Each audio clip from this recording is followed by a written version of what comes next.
Lorsqu'on élève des fourmis, le nid dans lequel elles vont vivre est un élément très important. Il faut qu'on puisse leur offrir les meilleures conditions, afin qu'elles s'y développent bien et qu'elles s'y sentent à l'aise. Selon l'espèce que l'on a choisi d'y mettre à l'intérieur, plein de facteurs vont entrer en compte. Par exemple, la hauteur et la largeur des galeries, pour faciliter leur déplacement. Le taux d'humidité, pour veiller au bon développement du couvain. A l'inverse, certaines espèces préféreront un nid sec. Et le choix des matériaux peut également être un élément important. Certaines espèces préféreront vivre dans du bois. On fait également attention à avoir des espaces adaptés à la taille de la colonie. Et à avoir des nids solides, qui puissent bien durer dans le temps. Et c'est sur ce point que j'ai eu quelques soucis cette année à la sortie de Diapose. Dans ma dernière vidéo, je vous montrais le nid de Mémessor qui commençait à prendre un peu de jeu, où les fourmis commençaient à se placer entre la vitre et le haut des galeries, ainsi que quelques fissures mal placées. Ça reste préoccupant, mais pas dramatique, car pour l'instant, elles ne s'échappent pas.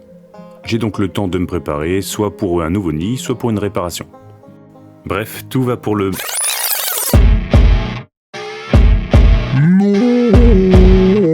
Eh bien non, cette histoire ne s'arrête pas là, et en tout cas pas comme ça. Avec la sortie de Diapose de mes Camponotus, je vais de surprise en surprise. Je tombe sur des nids fendus, ainsi que certaines boîtes fissurées, et rien ne va plus lorsque même certaines ouvrières arrivent à passer. Bref, c'est parti pour vous montrer tout ça, chercher la cause et pourquoi pas trouver une solution à ces nids fendus.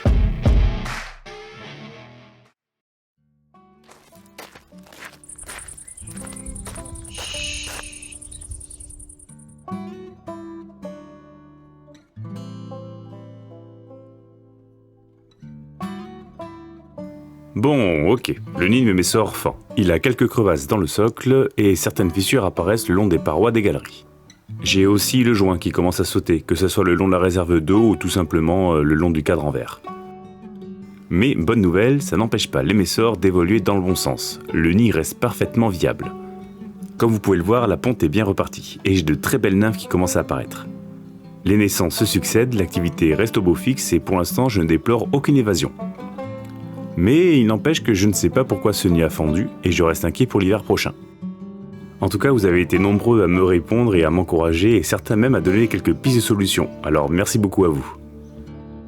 Mais revenons-en maintenant à nos fourmis. On est le 3 mars 2022 et je m'apprête à sortir de Diapose mes Camponotus. Ce sont des espèces qui viennent du sud de la France. J'ai des Liniperda, des Vagus, des Barbaricus, des Phalax et des Lateralis. La plupart sont dites endogènes, c'est-à-dire que la durée de leur repos hivernal est inscrite dans leur horloge biologique. Pour savoir quand je sors de Diapose, eh bien c'est très simple. Je fais comme avec mes Mémessor et mes autres espèces, j'observe ce qui se passe dans la nature. Et là, début mars, je vois quelques Lasus qui s'excitent sur un lamier. Mais encore plus intéressant, je vois des Camponotus vagus qui commencent à sortir de leur nid. Et ça pour moi c'est le signal. Le signal que je peux commencer à remonter mes Camponotus à une température autour de 16-18 degrés. Du coup, je ne perds pas de temps et je file à la cave préparer le déménagement. Et il y a du monde, c'est 9 plateaux de fourmilières qu'il faut que je remonte. Pour ensuite observer comment elles vont, nettoyer les aires de chasse et les préparer doucement à leur réveil. Et finir par les placer sur les étagères à côté des Mémessor. Du coup, c'est là où ça se complique. Je commence à nettoyer mes aires de chasse qui restent propres et en bon état, et pour certaines, ça fait plus de 2 ans qu'elles sont en activité. J'y retrouve forcément quelques cadavres, on est en sortie de Diapose, c'est normal, mais rien de dramatique, ça ne m'inquiète pas. Par contre, au-dessus des nids, je retrouve des cadavres avec des traces de moisissure, et ça me préoccupe. Et forcément, je veux vérifier les nids d'un peu plus près. Alors, regardons ça, chez mes Lasus, tout semble normal. La face côté réserve d'eau est intacte, c'est un nid qui a bientôt 2 ans maintenant. Sur un des flancs, j'observe quand même une petite fissure dans le bloc, et forcément un peu de saleté due à leur déjection. L'autre flanc est celui qui est le plus habité. On y retrouve des traces de déjection, le gros des cocons et également une nouvelle petite fissure en haut à droite. Mais sinon, le bloc a l'air d'être encore solide et bien sain. Le petit nid de mes Camponotus Phalax est impeccable. Certes, elles sont un peu plus sales que les Lasus niger, mais la colonie se porte bien. Et ça fait maintenant 2 ans qu'elles sont à l'intérieur, et je pense qu'elles vont commencer à se sentir à l'étroit. Et c'est la même chose pour mes Camponotus lateralis. Le nid et la boîte n'ont pas bougé d'un pouce.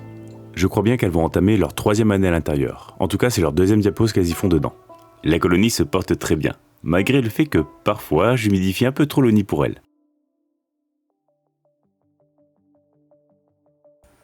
Hélas, les bonnes nouvelles s'arrêtent là, car les vrais soucis commencent avec les 2 espèces suivantes. Ici, c'est le nid de mes Camponotus liniperda. à l'intérieur depuis maintenant 3 ans. Et là, en le sortant de diapose, eh bien, je vois de grosses fissures sur la boîte. Elles partent en étoile depuis les trous de sortie, et ça sur les deux faces. On voit que les fissures relient les deux trous de sortie, et il y en a également sur le bloc du nid. La fissure n'atteint pas le trou de la réserve d'eau, ce qui veut dire que la boîte n'est pas intégralement fendue, heureusement.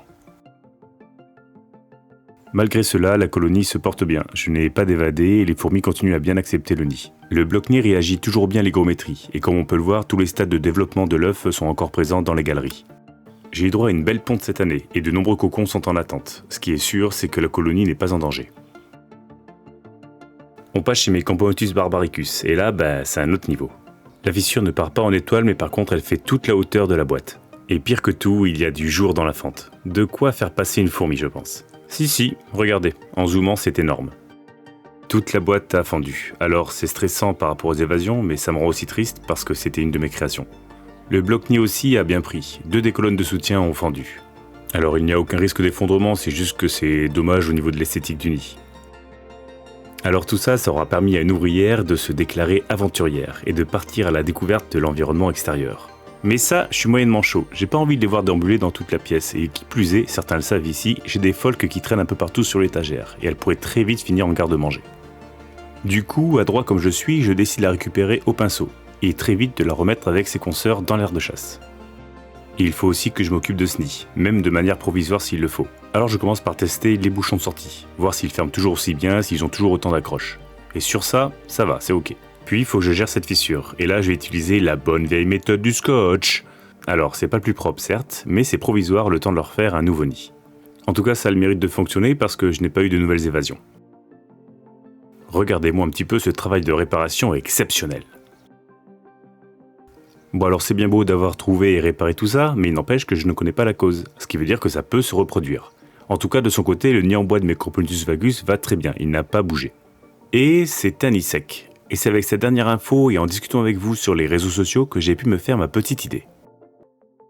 Mes nids sont faits dans un mélange que l'on retrouve sur internet sous l'appellation de pierre reconstituée. C'est un assemblage de différentes proportions de ciment, plâtre et de sable.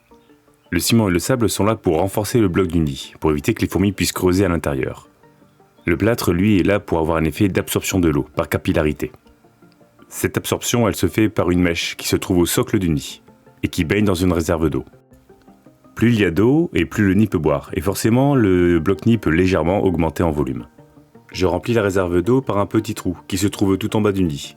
J'y mets l'équivalent de 2 seringues, soit entre 15 et 20 ml d'eau déminéralisée.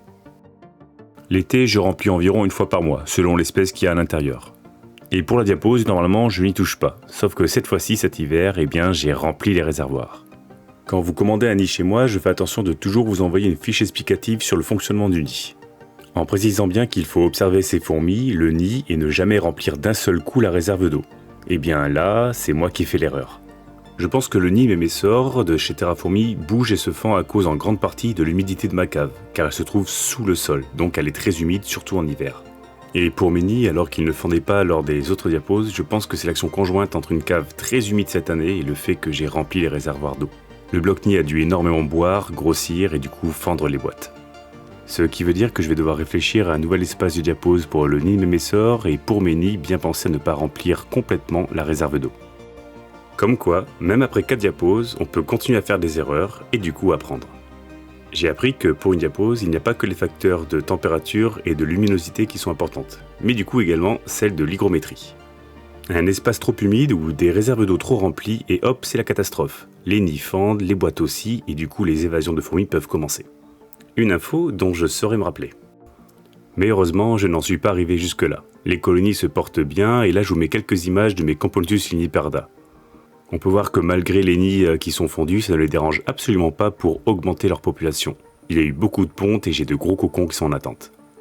Les 2 chambres de chaque face du nid sont entièrement remplies. Et en plus, il y a plein de monde dans l'aire de chasse. Et ça, c'est une première. Sur ce, les myrmiens, j'espère que la vidéo vous a bien plu. Et je vous dis à une prochaine. Allez, ciao! Merde, secret de terre, je vais regarder. Moji.